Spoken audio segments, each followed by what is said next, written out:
Okay, so good morning and welcome to the Brownfields and Opportunity Zones How to Prepare for Investment webinar. My name is Sean Vroom, and I'm the director of the New Jersey Brownfields Assistance Center at NJIT. Today's webinar, we will be discussing strategies and actions that municipalities can implement in anticipation of, as well as to attract opportunity zone investment in their communities, and it will include a discussion of how brownfields can play a role in those strategies. As many of you already know, an opportunity zone is defined as an economic development tool that allows people to invest in distressed areas in the United States. Their purpose is to spur economic growth and job creation in low-income communities while providing tax benefits to investors. And they were created under the Tax Cuts and Jobs Act of 2017. So before I introduce today's presenters, I'd be remiss if I didn't first thank the Delaware Valley Regional Planning Commission, more commonly known as DVRPC, for agreeing to host this event, as well as all the work they've done to promote it.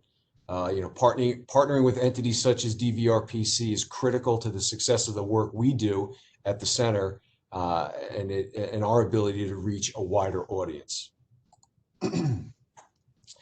So now I'd like to introduce today's presenters. First, we're going to hear from Karen Salerso. She's the manager of the Office of Community and Economic Development at DVRPC. Karen will be discussing DVRPC's website and the Opportunity Zone resources contained therein.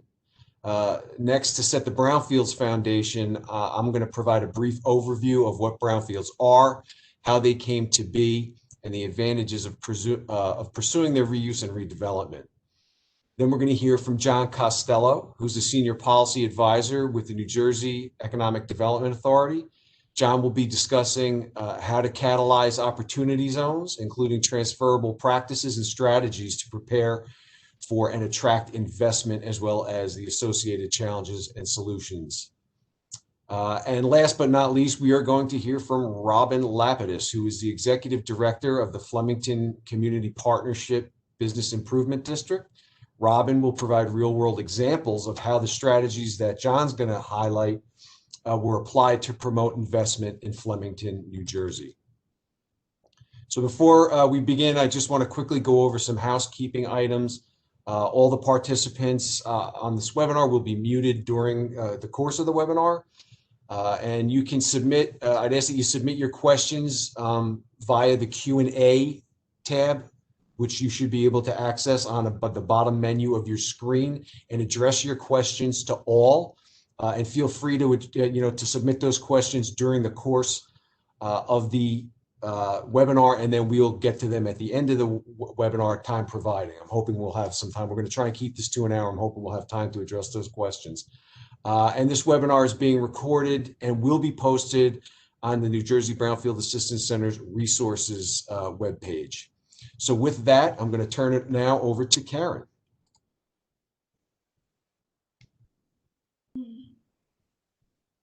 Good morning, and thank you, Sean. As Sean said, I'm Karen Salerso. I'm the Manager of Community and Economic Development at DVRPC. For those of you who are not from the DVRPC region, just very quickly, we are the Metropolitan Planning Organization for the 4 southern counties in New Jersey. That includes Mercer, Burlington, Camden, and Gloucester, as well as 5 counties on the other side of the Delaware River in Pennsylvania that include Bucks, Chester, Delaware, Montgomery, and Philadelphia itself. Our goal as a regional agency primarily is to ensure that our region grows in a sustainable manner, and we want to build our economy in that same manner. Ultimately, we want to create a better quality of life for our region and the people who live here. And we do that through several mechanisms. Primarily is our long-range plan, Connections, which you may have heard of, Connections 2045. We utilize our transportation improvement program for capital projects. And to enhance and build the economy, we also develop the comprehensive economic development strategy shown on the screen here, otherwise known as Growing Greater Philadelphia. The CEDS is done in each of the 3 MPOs. I should have added, New Jersey has 3 MPOs. Each MPO does do a CEDS. It probably is called something else. But this is a document that is very focused and strategy driven about economic policy and objectives on how to grow this specific region. In Greater Philadelphia, we focus on several main areas, including redevelopment. And redevelopment is such a big part of our strategy because, as we know, a lot of our older communities and our cities have a lot of land that's been abandoned. So again, I just want to thank New Jersey NJIT for including DVRPC on this webinar, so we have an opportunity to, let everyone know all the work we've been doing. The set gets into many different objectives and strategies, but I want to focus on one tool that has been developed related to brownfields, and as Sean mentioned, opportunity zones. Sean, can you just go to the next slide, please?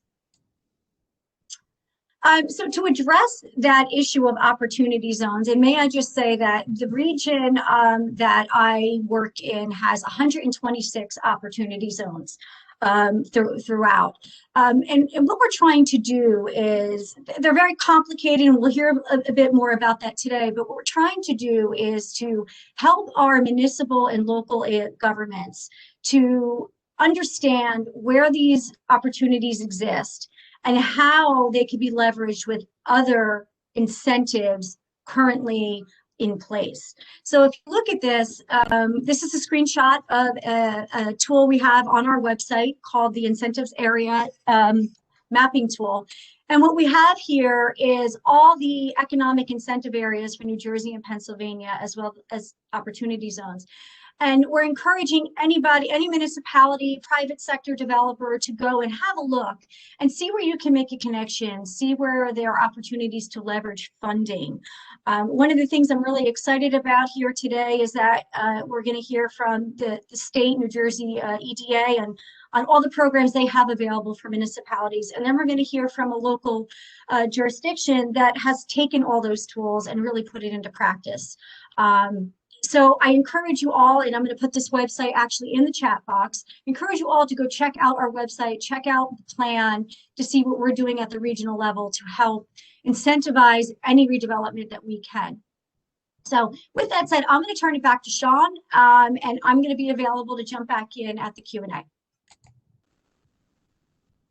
Okay, great. Thank you, Karen. So to kind of set the foundation, the Brownfields Foundation for today's webinar, I'm going to give you a quick Brownfields basics. So what is a brownfield? The United States Environmental Protection Agency, otherwise known as EPA, defines a brownfield as a property, the expansion, redevelopment, reuse of which may be complicated by the presence or potential presence of a hazardous substance, pollutant, or contaminant.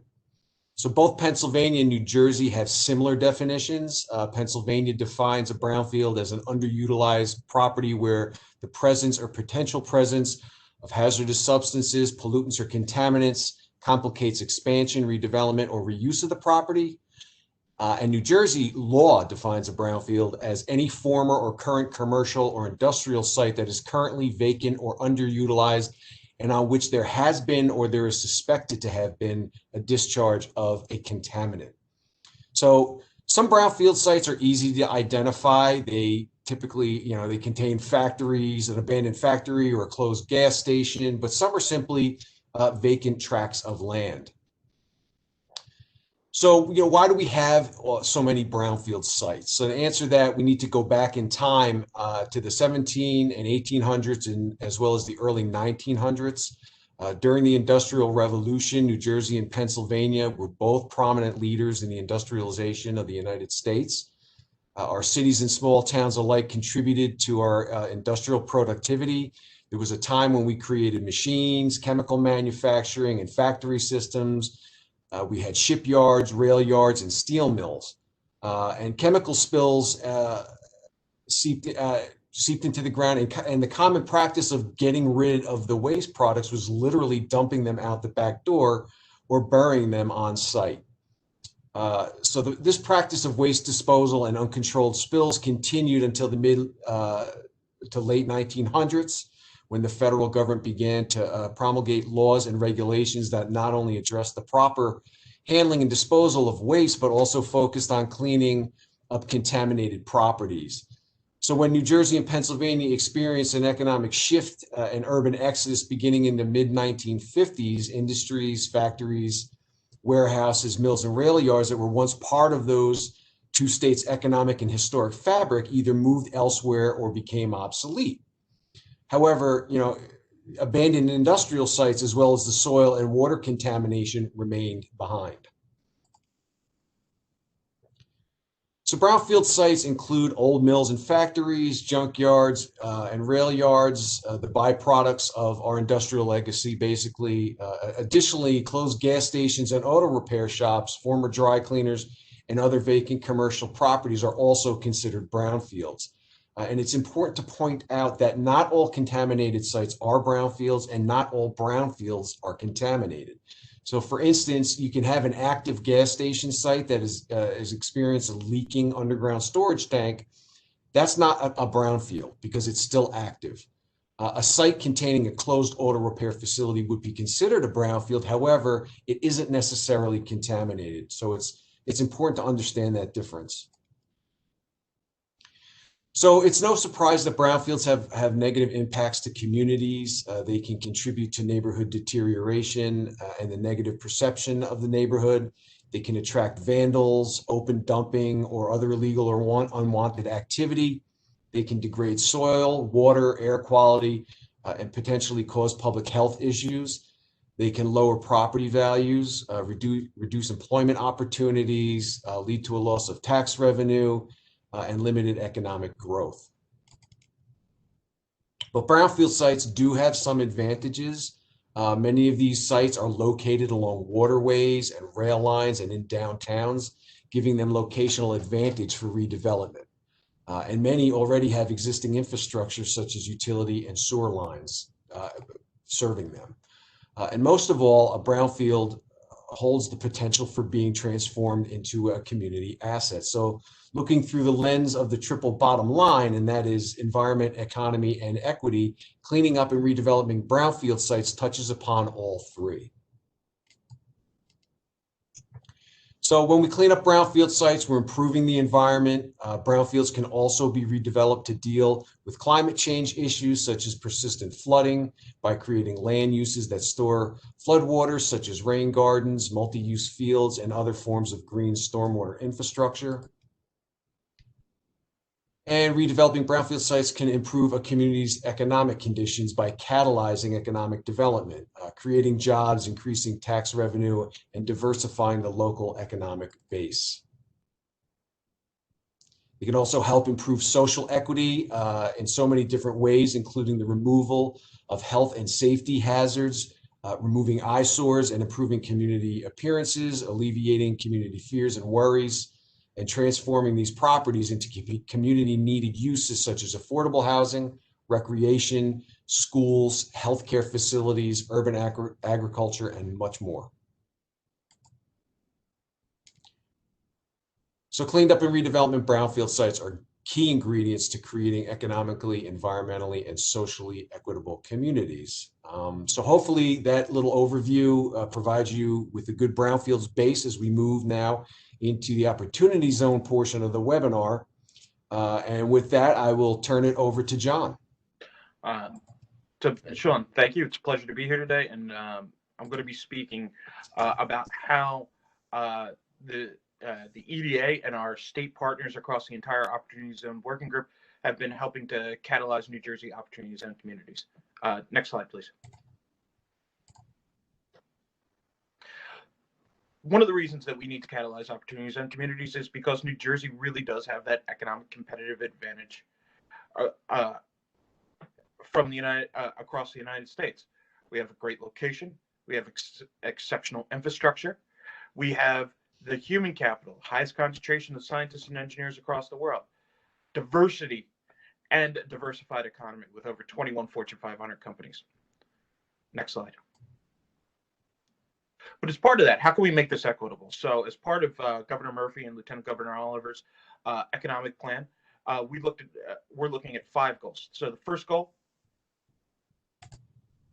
lead the region in job growth. Second goal, lead the region in median wage growth. Third, create the most diverse innovation economy in America. Fourth goal, close the racial and gender wage and employment gaps. And 5, create thriving, inclusive communities. Opportunity zones, driving opportunity zone investment helps us to meet all of these goals. But one of the core questions is that how do we create equity in this? How do we make sure? How do we guarantee equity? And that's community involvement. Next page. That community involvement is driving everything that we're doing, and it's how we're working. So how do we attract opportunity fund investments, which is private capital, into projects across the state of New Jersey? How do we stimulate that redevelopment, that business growth and job creation in our most distressed communities? How do we promote inclusive and equitable development? And that's through involving community, the local elected officials, local community organizations, social groups, faith organizations, and the community itself in making their investment goals a reality. Next slide. Because when we see the community as a partner, when we see the local government as a partner, when we're able to help catalyze them, what happens? We're really able to meet our targeted outcomes: economic opportunity, locally appropriate investment, what works for the community, inclusion of new and locally and enduring locally owned businesses. How do we make sure that those businesses, that those residents who have been in these most disinvested communities over decades, how do we make sure that they're able to acquire and meet and get part of that opportunity zone capital that's coming in? And then also, how are they able to leverage that opportunity zone designation in other ways? We want to also look at, sustainable transit. How do we make sure that we look at transit oriented and in communities? How do we increase entrepreneurship? And then also, how do we redevelop those underutilized, vacant, and contaminated properties, brownfields especially, which opportunity zones, because they are located in most of the disinvested communities, have a great deal of overlay with their actual physical plant being heavy on brownfields. Next slide, please. Governor Murphy, through his interagency working group, has really emphasized a whole government approach. As opposed to looking at this in a siloed manner, we really want to look at the problem of brownfields, the problem of driving equitable opportunities on investment as a whole of government approach. And how do we do that? New Jersey, we've really worked hard over the last several years to create a team where every agency comes together and can work together to help drive the goal of equitable investment through their individual programming. EDA, through Opportunity Zone Challenge, which I'm going to go into in greater detail, is an example of planning dollars that's able to come in directly to the community. Education. Our friends at DEP have started a great program called the Community Collaborative Initiative, where DEP is able to go into the most disinvested communities and work with them to help actualize projects. HMFA and their work on affordable housing, especially around the 4 and 9% tax credits. I can't say enough great things about what DCA does, especially Dr. Chris Wheeler, who's led the charge around our data and analytics to help provide that hard data that investors and researchers want to see. And then also the work of Sean Thompson and his team over at Local Planning Services, who have really gone out of their way to help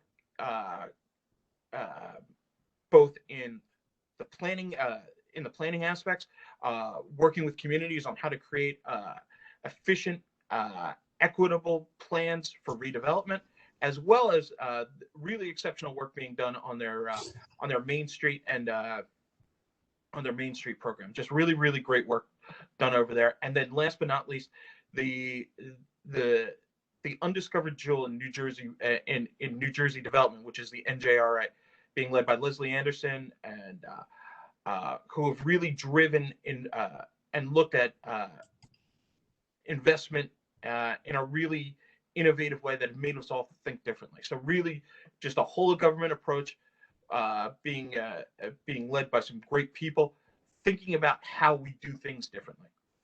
In the next slide. Part of that is the resources that we provide. It's providing the tools. And how have we done this? We've done things like the DTA led one-stop website, which is a one-stop shop for opportunity zone resources and information. The interactive community asset map, one of the great planning tools out there. Over 60 layers of GIS data, everything from transit-oriented development, the half-mile circles, all the way to key data points around availability of rentals and anchor institutions. A really, really amazing tool. Key topic guidelines, information, and digital marketplace. But it goes into the whole idea of how can we push data, how can we push information, how can we push resources down to community to make sure that they are able to get those investment dollars that are equitable and community appropriate. Next slide. Part of that is the Opportunity Zone Challenge. This was from the EDA, an EDA-led effort where a competitive grant program was put out to help catalyze that investment. And so what did it do? It provided grants of up to $100,000 to catalyze 3 points: investment attraction, capacity building, and to make sure that capital was guided towards those community-centered goals. Next slide. And so just to give you an idea of the projects, it was 5 grants of $100,000 that are still ongoing. City of Paterson, just to give you an idea of the variation, City of Paterson did theirs on a community map that'll allow for a total rethinking of zoning and coding. Jersey City on a development prospectus. The City of Hackensack on a plan to help develop a life science corridor in one of their opportunities and communities. Cumberland County, which I'm going to highlight in a second, on an AI-driven marketing strategy combined with redevelopment analysis. And last but not least, my friend and colleague, Robin Lapidus, who with Mayor Betsy Driver is driving Flemington into a consensus-driven planning and redevelopment strategy in Flemington. Really excited to talk about that. And then just next slide, please. Robin's going to talk about in more detail, but they were able to implement a whole government solution around a community championed Opportunity Zone Summit. They worked and were able to leverage their local networks to help build an award-winning grant project, plus EDA Brownfields development. And then next slide, please. To give you another example of how this was done, Cumberland County, with a county-focused Opportunity Zone prospectus that they did on their own. The work to create really award-winning grant proposals to help catalyze their investment opportunities from both the Opportunity Zone and the challenge grants. Significant network building around collaborations with higher education partners. And then also that work to build another award-winning grant for their Food Innovation Center. And now I'm going to hand it over to my friend and colleague, Robin Lapidus, about to continue on about the work that Flemington's doing. Yeah. All right. Okay, Robin, your mic's on. My mic is on. It's on. Okay, great. Good morning, everyone. It's so wonderful to be on this panel, and it's great when words to the work that we're doing, because sometimes we have our heads down and our hands in trying to put things together and find new tools and create a path. So it's really helpful to be a part of these conversations with people who can sort of take a step back and look from the outside. So I'm going to give you the outside looking in view. So this is Flemington. We are an Opportunity Zone in the heart of New Jersey. This is our icon, which we hope tells our story, which is that we are, in fact, the heart of central New Jersey, and we're incredibly close to New York, Philadelphia, the shore, and the mountains. and we're wonderfully centrally located, and that has really driven a lot of our history. Next slide, please. So again, location, location, location, and that hasn't changed. Next slide, please. We sit in the heart of Hunterdon County. We are the only opportunity zone in Hunterdon County. We are 100% opportunity zone designated. So the 1.4 square mile of Flemington borough is entirely opportunity zone designated. And I think because of that, the designation was such a catalyst, because it, as opposed to doing master planning, it really gave us an opportunity to say, everything's on the table. How do we look at ourselves, you know, from 360 and 30,000 feet, and make ourselves aware of the problems we have and the obstacles. How do we unlock our potential, and how do we attract investment? Next slide, please. So Flemington Borough is also surrounded by other parts called Flemington, which are really part of Raritan Township. We are a donut hole borough where we sit completely surrounded by another township with different services. We are surrounded by wealth and the kind of demographics that are attractive to developers. However, our census numbers are such that we're much more similar to other opportunity zones in New Jersey, and we have a much more urban profile, and we actually, our numbers really show that we are a disinvested community. Next slide, please. And you know, this slide, I think, really speaks to the greatest duality that we have. So we are agricultural, we're considered rural, and we are surrounded by farms. 101,000 acres of farms is a fabulous place to live. And as Sean so clearly pointed out, our history is one of innovations in agriculture, in railway, in being a county seat, and genealogy, and some other wonderful things. But on the right hand of your screen, you'll see a list of brownfields and sites that we know are contaminated that need to be addressed, and we have a large number of those. Next slide, please. We do want you to know that we are hip and historic, and we have the second largest number of homes and historic buildings on the National Register outside of Cape May.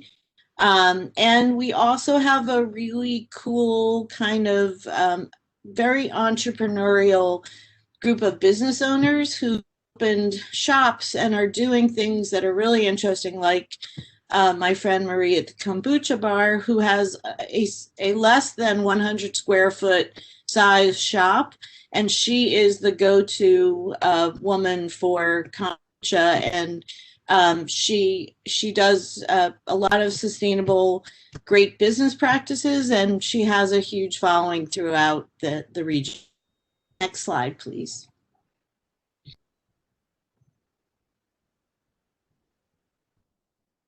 As an opportunity zone, our mayor very progressively decided to develop this group of department heads and residents, and we had a really large opportunity zone committee, and the group determined that we could create a brochure that really was a marketing piece that would tell developers why they should invest their capital with us, and what made Flemington so unique, and also started to demonstrate and outline where the opportunities were.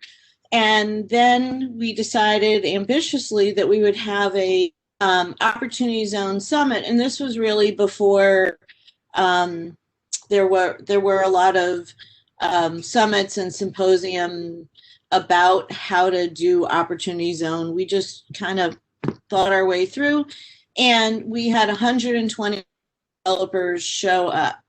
And we said, wow, we really can do this. So what are we going to do next? Next slide, please. And the actual big surprise of the day was that one of our, which was Unity Bank, and Unity is housed in that very wonderfully repurposed train station building. They showed up and they announced a $25 million, very wonderfully rated for anybody doing Opportunity Zone investments. So, you know, that really helped us see that we could just continue to bring more and more people into the work of marketing ourselves and finding the necessary to see projects through fruition. Next slide, please.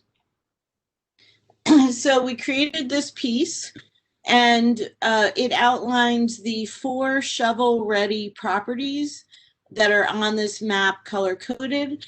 And these are properties that over time, some approvals or all the approvals to be really turnkey shovel-ready. For whatever reasons, and there's lots of thoughts about that, whether it is complications because of brownfields or other known environmental issues, or whether it was investment complications, or just feeling like the climate wasn't right. These permitted properties that are shovel ready haven't gone forward to their fullest development opportunity. Some have gone, you know, some part of it has been developed, but not the whole of it. And down at the bottom of this are an additional list of areas primed for redevelopment. And again, this is a really different approach from master planning. Next slide, please. So this is also our historic preservation map, and you know, historic preservation is really important because we have so much to preserve.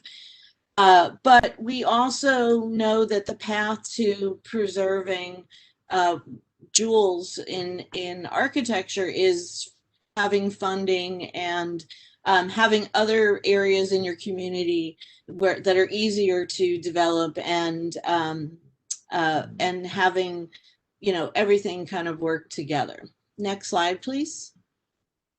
So I'm going to show you a couple of good examples. This is our main street. So there's beautiful, historically preserved examples of every time period in architecture that surrounds this gas station. And this gas station was just like all the other Main Street gas stations. You know, they were a common place. Next slide, please.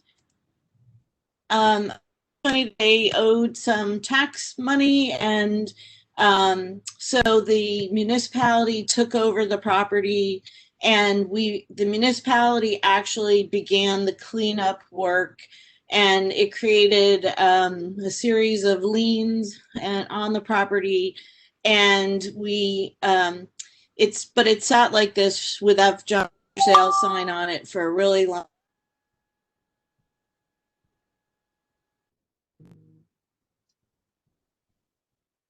Next slide, Sean. Okay, so my organization is the Flemington Community Partnership and the Business Improvement District.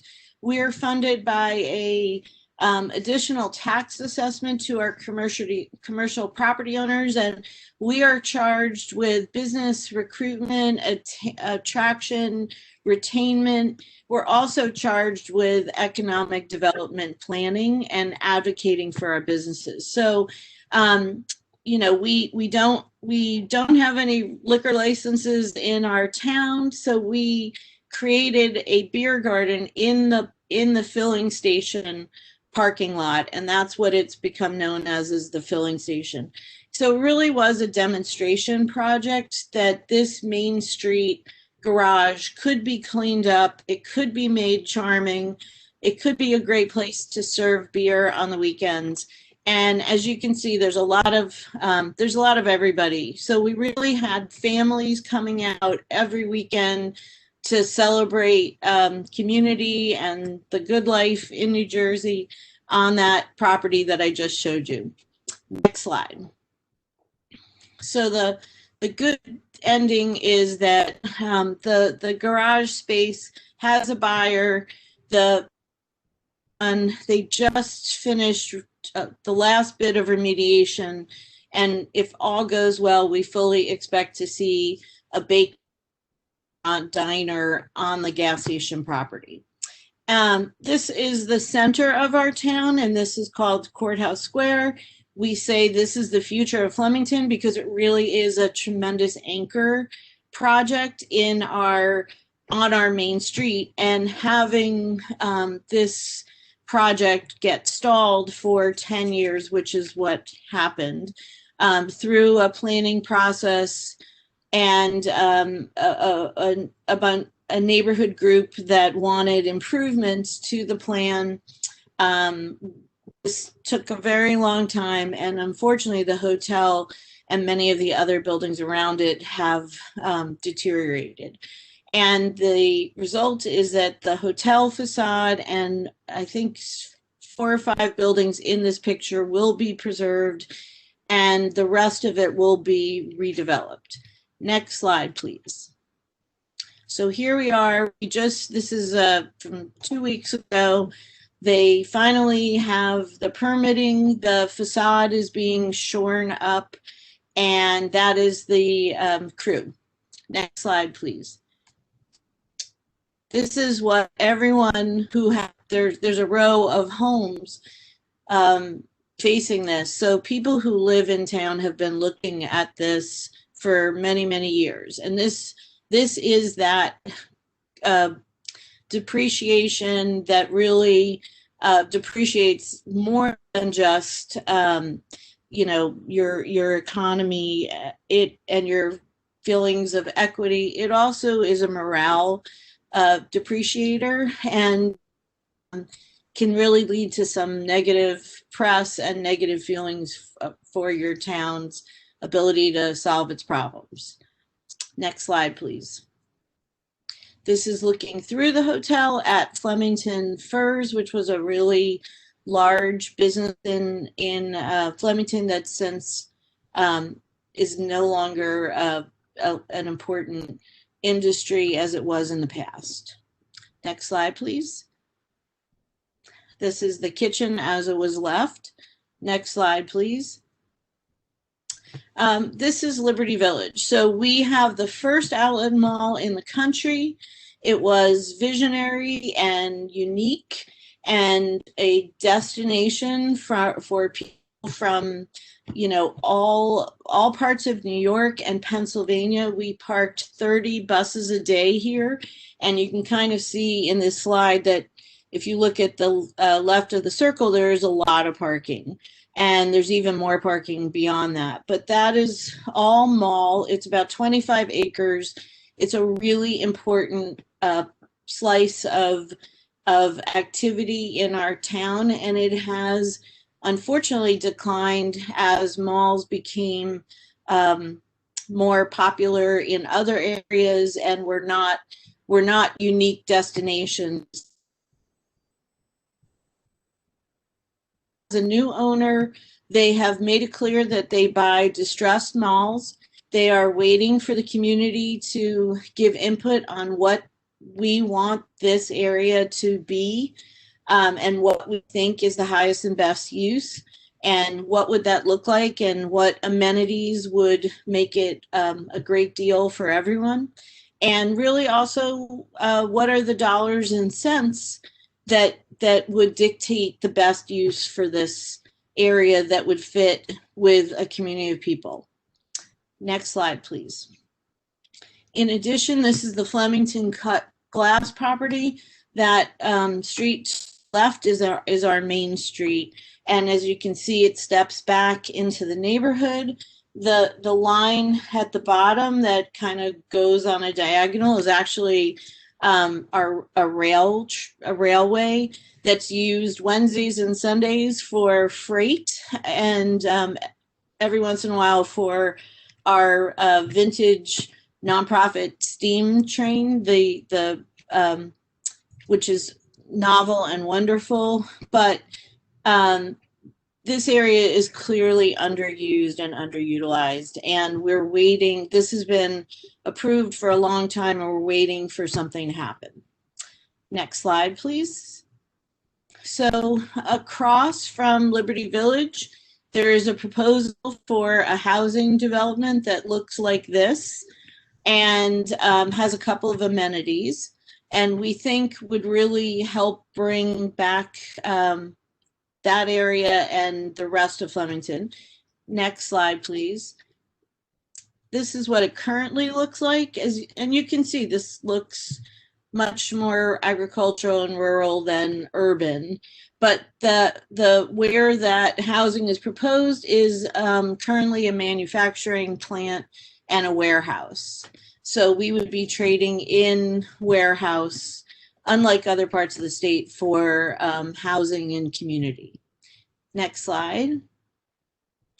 This is a recent development where we had just parking lot blank parcel next to our beer garden and our brewery, Lone Eagle Brewery. And we created this new food market building, which is now built. That's what it actually looks like, and we're hoping it opens in the early spring. Next slide. This is a project that is being built right now. It's a fully sustainable green living wall project with solar flower trees behind it that actually power the whole thing. It has an electric sign. It's at one of our busier traffic circles, but it's a gateway to let people know what's happening in the community, as well as some advertisement. And the whole thing is self-sustaining in terms of the cost and the ecology. Next slide. And this is a positive story because this is what it replaced. It replaced a still functioning but very rundown and also dangerous to access Zippy Lube. So, to me, that's a great win-win project from a field to a gateway. Next slide.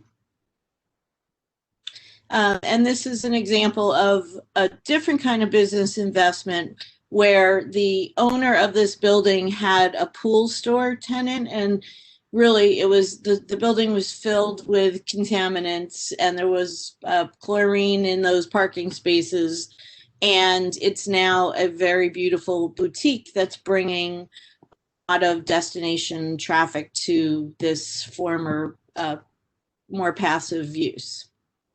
Next slide, please. And this is our most iconic building. It's the Stangl Pottery Factory, which still has its kilns. One kiln is in a coffee shop, and it's used by reading groups for kids. And they sit inside the kiln and read books, and it's really awesome. There's a pottery studio. Every Saturday we have concerts. We're actually moving our office into this building, and it's just a fantastic cultural space. And it's when the owner bought the building, there were contaminants and trees growing through the roof, and it was really left by the side of the road to just continue to deteriorate. And he lovingly restored it, and now it's really a centerpiece for our community. So I think we're very lucky that there's this confluence of interest in opportunity zones. It was catalytic in that it allowed us to not do the kind of planning that we normally do, but really to take a step back and really question why we had so many unused parts, how we could bring more investment and jobs and equity to our entire borough by looking at everything sort of all at once and equally.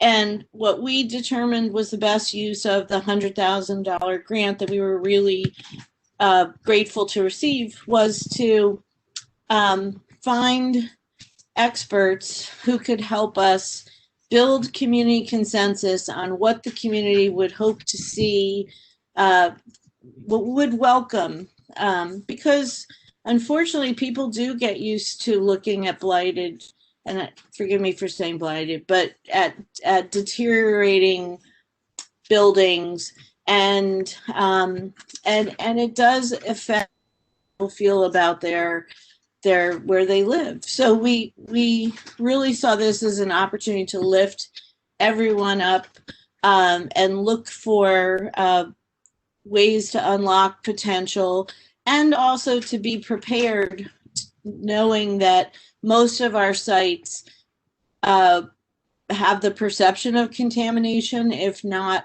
real contamination, and are we prepared to deal with those issues so that we can move projects along as we've done all this work to attract capital. So getting everyone to some kind of consensus well in advance of the buyer for Liberty Village has been really important to us. And having some tools and resources and connections to deal with issues. Right now there's 3 or 4 projects that are being developed, and we've gotten so much better at being able to connect with the expertise we need to understand the issues we have, and to provide tools and resources, and to have everyone ready to vote on issues that impact our future growth. So that's really it in a nutshell. We have a live website right here called Help Us Build Flemington's Wish List, and you can put a pin in the map at any location and tell us what you hope to see there, or how it doesn't work or should work. And the dialogue is robust. Thank you. That's really everything I have to say. And I see there's some. Back to you, Sean. Thank you. All righty. Thank you very much, Robin. So we have some time left for some questions. Let me just get this page down here. Okay, so first question is, what can our municipality do to identify brownfields in our jurisdiction, and how can we distinguish moving forward when the brownfields being on public versus private property? Who wants to jump on that one? John, Robin? I mean, with brownfields, so I'm speaking specifically in a New Jersey context. I know that we're working with Bill Linder and his team at the Office of Brownfields from the New Jersey Department of Community Affairs, an exceptional asset. The EDA also works with NJIT and their brownfields group for some of the smaller municipalities to help them work on comprehensive brownfields identification and planning around that. I can share the details and with everybody on here, but that's one of the things that I know that they can do. Okay. To be like proactive and start now. Does anybody have anything I want to add to that answer? Can I just jump in on that question? Sure. Well, who asked that question? I think it was one of our Pennsylvania attendees. Interestingly, so there's a lot of brownfields that we talked about that are perceived brownfields. So there's a lot of the even the state organizations don't know what they don't know. So there's probably a lot more contaminated sites out there than we know about.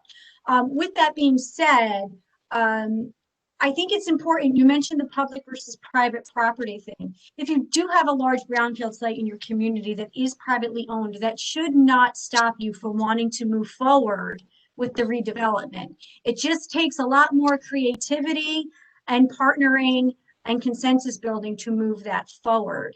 If there's a site that you do think is a brownfield, but it would be, as Robin said, catalytic to your community's change in quality of life, move forward with that. Talk to partners at every level of government to find out if the owner's willing to work with you. You know, I know that DBRPC is starting to work with one of our core cities on possibly looking at some, you know, phase 1, phase 2 work, knowing that some of the site is private, but the developer who does own it is a willing participant. So I just want to, again, encourage you, if it is privately owned, don't let that discourage you from wanting to move forward with the process. And I'd also add that a lot of times, you know, if you do, I mean, as far as identifying sites, there's a lot of ways you can do that. You can, you know, do a simple windshield survey.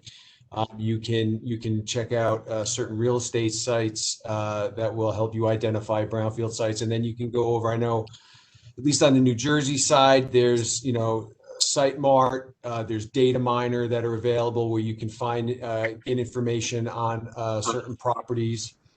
So that would kind of deal with, you know, at least a jumping off point for doing kind of like a brownfield inventory. As far as moving forward, even if it's a private owned property, I think educating property owners is always very helpful. You know, let them know that you're there to work with them. You're not there to, you know, to kind of make things uncomfortable for them. I mean, ultimately, if you're going to clean up a site, you want to have, you know, you're going to need access to that site. Even if it's if it's privately owned, they have to let you on that property. If you don't have access, you can't assess the site. So those are things that you want to kind of diffuse any situation that might arise that may be contentious by educating them that it's in their benefit to move forward with a project, cleaning up a site and putting it into active reuse. So next question I have here is, I think Robin can answer this one, is how were opportunity zones incorporated into the community engagement aspect of the approach Flemington used? So, you know, how did you educate or make the community aware that this was a potential resource to be utilized and applied to this vision that Flemington had? I think the answer is it really changed our vision. You know, through the opportunity zone lens, we all looked at ourselves differently, and that was extremely helpful and catalytic because we knew we had opportunities, but we didn't have a unifying lens or tool to everything, and to start to discuss and market the potential. So it speaks to the previous question. You know, there are a lot of private properties that could be catalytic to your community that you don't own, but you know might improve quality of life for everyone. And what we found was being prepared with potential loans, grants, expertise, whether it was about attracting capital or cleaning up a site, you know, as long as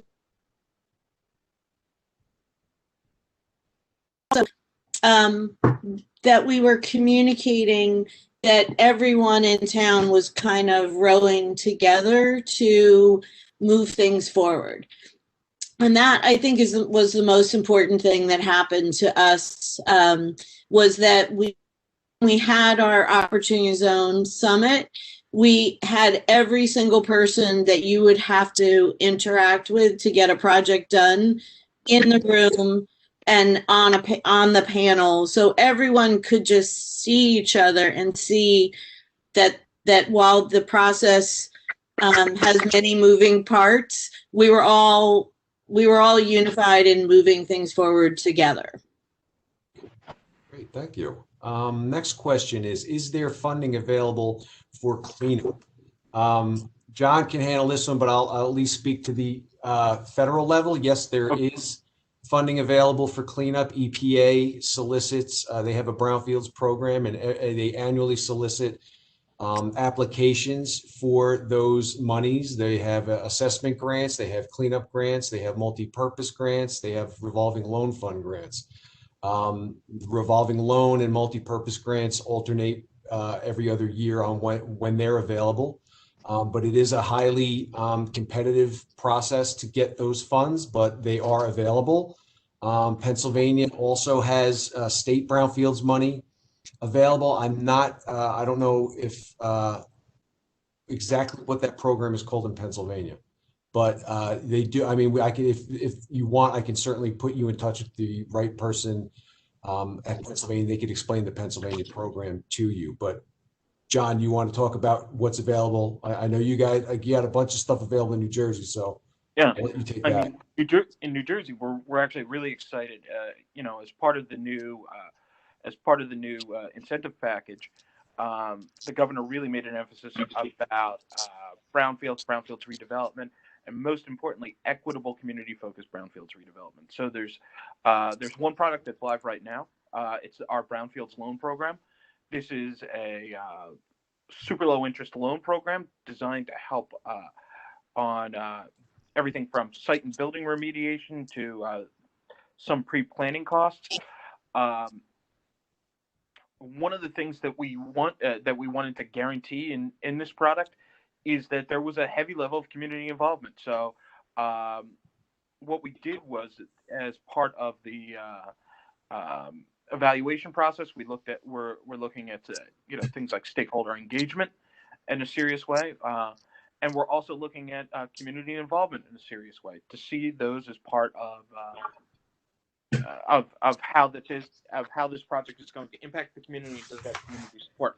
Now, we're also putting our money where our mouth is, and that if a responsible developer has a community-focused project that creates community wealth and adds benefit, we're taking points off the loan. So we're actively doing that. The second thing is a much larger one. It's our Brownfields tax incentive program, which came out in the most recent iteration as part of our incentive program. That the governor signed that 2 weeks ago. The rules and regulations are being written on that, but that's going to reinforce this whole notion. That's going to reinforce this, and more importantly, it's going to be a long-term, ongoing program of about $50 million a year for the next 6 years. So it's a long-term, dedicated commitment to investment in brownfields, but more importantly, making sure that it's equitable, community-focused investment. Okay, great. Yeah, just to follow up, because I know that you might have to jump off early, John. Yeah. A question about how do communities, at least in New Jersey, that you're in your experience, how do they connect with opportunity investment? Being as, it seems like it's typically more of a developer-investor relationship. Yeah.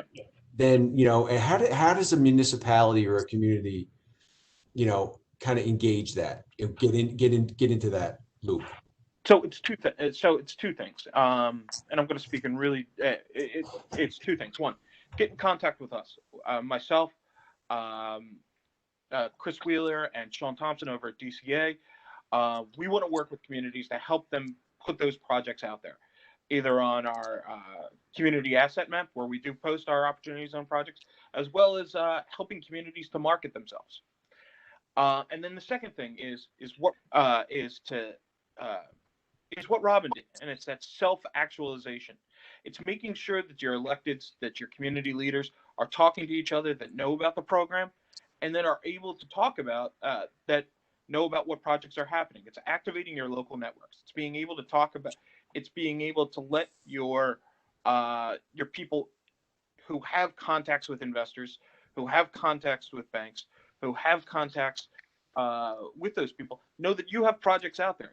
It's a combination of helping yourselves get ready, and we're more than ready, willing, and able to work with communities to help themselves get ready. But then it's also those communities going out there and letting people know we're out there, we're on the market.